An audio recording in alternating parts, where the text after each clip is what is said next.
ज्या प्रकारे हिवाळी अधिवेशनाचा आज 6वा दिवस आहे आणि विदर्भाच्या वाट्याला काय आलं, काय प्रतिक्रिया?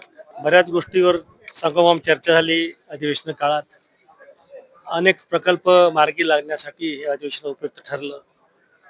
शेती आणि शेतकरी या संबंधात काही प्रमाणात सोयाबीन आणि कॉटन परचेसमध्ये जे उदासीनता म्हणा किंवा स्लो चालू होती प्रोसेस, ते एक फास्ट ट्रॅकवर नेण्याचं काम सुरू झालं.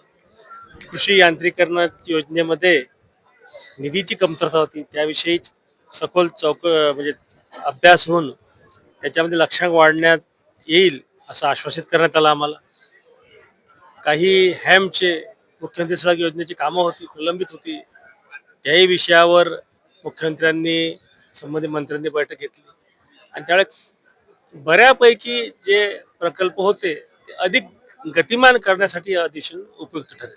असं वाटतं ज्या प्रकारे भाजपामध्ये आपल्याला मुख्य पदोत्पत्ती नियुक्ती जी दिली त्या संदर्भामध्ये ज्या सर्व आमदारांना सूचना द्यायच्या असतात किंवा जी प्रक्रिया असते त्यावर कसं काम सुरू आहे? विधिमंडळातील उपस्थिती, बिलावर आपलं स्पष्ट मत मांडणे, त्याच्यावर एक अकॅडमिक चर्चा घडवून आणणे, प्रस्ताव असतात त्या प्रस्तावावर आपापल्या मतदारसंघातील आणि महाराष्ट्राचे प्रश्न मांडले, याविषयी रात्री 1:30 वाजेपर्यंत चर्चा झाली. आपण जर सहसा रात्री 9 वाजता हाऊस बंद व्हायचं आणि त्यामुळे संबंधित जे काही आमदार आहेत दोन्हीकडचे, त्यांनी चांगला सक्रिय सहभाग या दिवसात या निमित्तानं घेतलेला आहे. एक महत्वाचा प्रश्न की विदर्भ वेगळाची मागणी मोठ्या प्रमाणात आता होत आहे.